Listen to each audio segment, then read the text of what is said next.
Hey guys, this is Coop Hey, from Garage Room. I've been looking for these. Are you chewing on that? Today we're going to review the best training shoes with my friend Kate.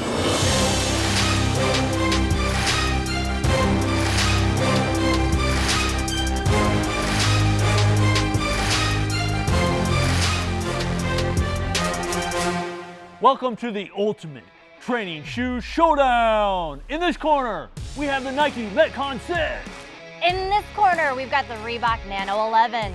In this corner, the Noble training shoes. In this corner, the Reebok Speed TRs. In this corner, the Nike Free Metcons. In this corner, the Under Armour Hovers.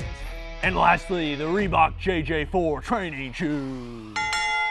So training shoes are a somewhat newer category. It's not like, I don't think my parents, did your parents have training shoes? I don't know that they had shoes, to be honest. They say that they didn't. Okay. They were barefoot constantly. I don't think there's that many training shoes that have been about. However, until recently, training shoes are like this new thing. They've evolved. When they first came out, specifically for CrossFit, they were like Reebok Nano 1s, Nano 2s. They were like super minimalistic. And now we have the 11s.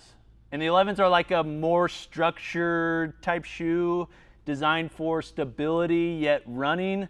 So today we are going to rank all of the best training shoes for certain types of people, and we're starting with the Nano 11s because we would say, both Kate and I, we would disagree on probably some of these, but this one specifically, I think and she thinks it's the best like overall general training shoe. It really is. You can use it for any kind of Metcon you're going to do. I personally used it for one that had running, jump roping. I squatted in it. I actually did full snatches in them just to see what that was like. And I spent hours on my feet coaching in them. I loved it for everything. I go home and walk my dog in these. I mean, these are like my overall love them for any kind of working out and then anything I do outside the gym as well. Which the original like Nanos were the CrossFit Nanos. They've since like dropped the partnership. It's now with Noble. Curious to see if Noble is gonna like add in the CrossFit like insignia. These in particular, one reason we think these are good for like overall training shoes, they no longer have anything on it relating to CrossFit. Even people within CrossFit, like obviously Nano was the original CrossFit shoe, but there's nothing on here that I can see or have seen that really relates to CrossFit. So those outside of CrossFit will be fine with it just like those within it. Yeah, I think they've definitely kind of let go of that stigma of CrossFit, which some people don't really like. Some people stay away from something because it's the CrossFit shoe, and this really isn't. You can use this for any kind of exercising that you're gonna do. So what in particular do you like about that one versus one of my favorite picks, the Metcon 6? So I am a huge fan of the Metcons until you get to the Metcon 6 and somewhat even the 5s, because I think that they have the bottom of this shoe for me is actually a little bit too rigid. I know that people love that for squatting workouts. I know the people in CrossFit especially love that, but the Nano doesn't have that. It has enough stability and a really good heel cup if you are gonna be doing squatting, but the midsole is still very comfortable. It's got that foam in there that you can easily run, you can easily jump, and you're not gonna get the foot cramping that I personally get from wearing the 5 and 6s in the Metcons. Okay.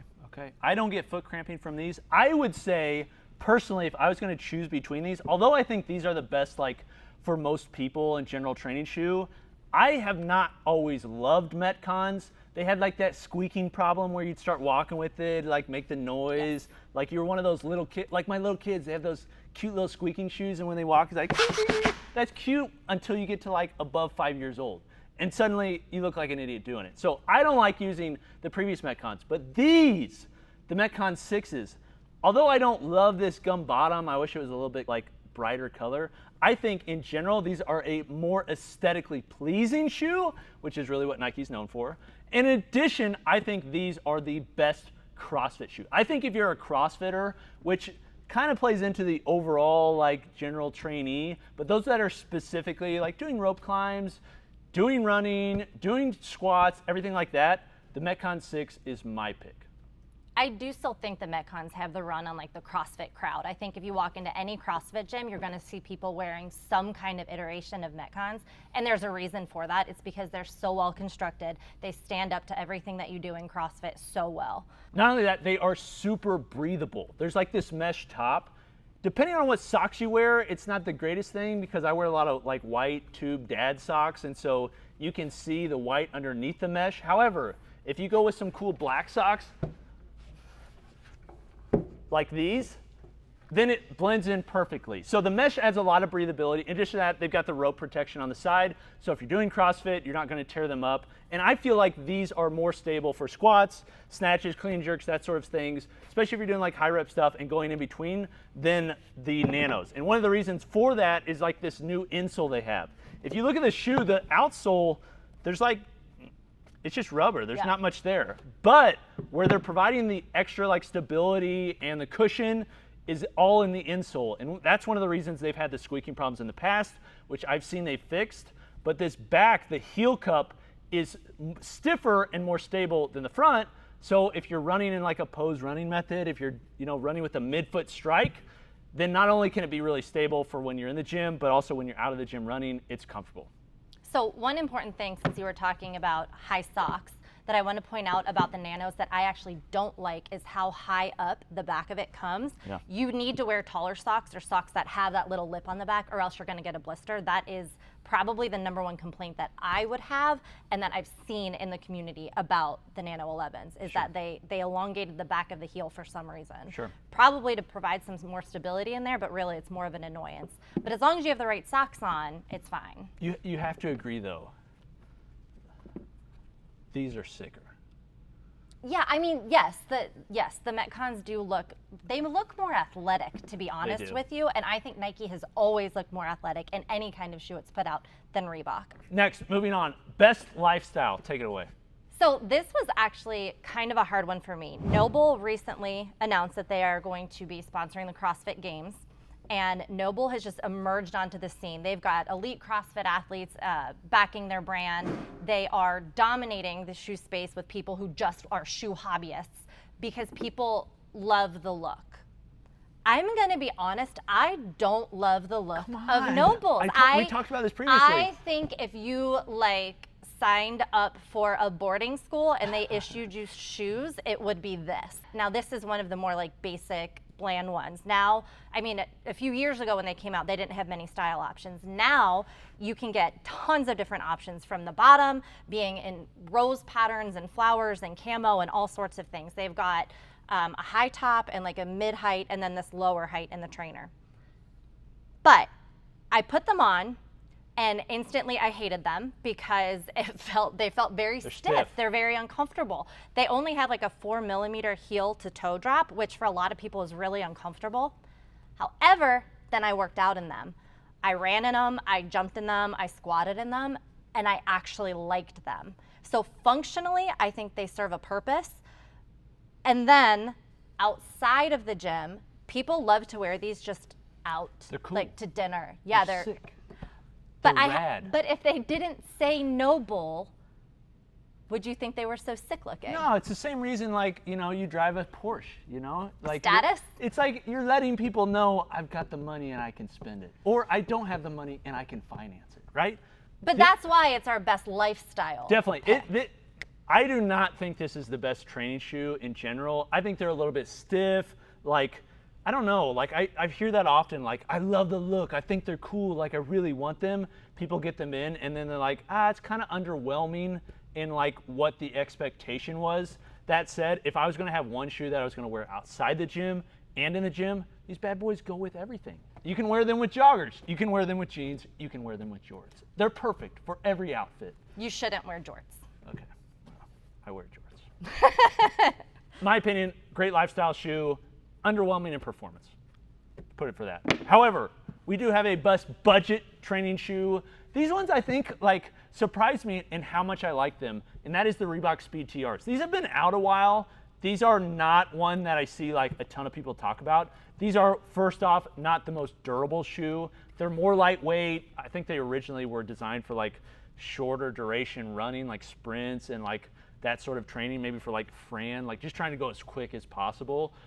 That said, these are a super comfortable, super lightweight, and they're one of the cheapest, if not the cheapest, on this entire list. At $100, and they constantly have sales on these, and they come in a beautiful red, white, and blue stars, some bars colorway.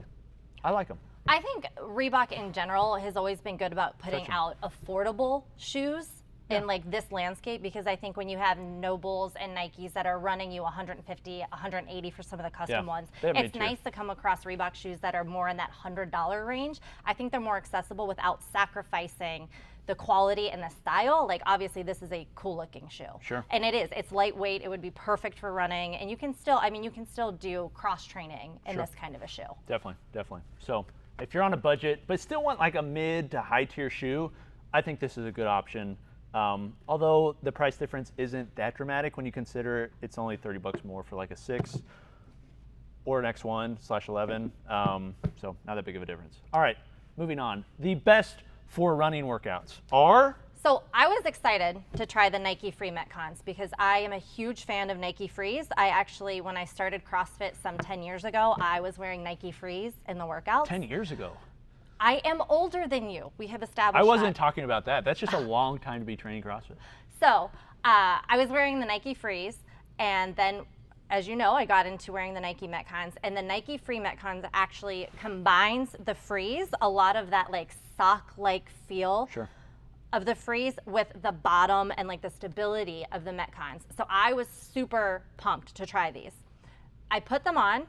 I ordered my size, but they were definitely tight.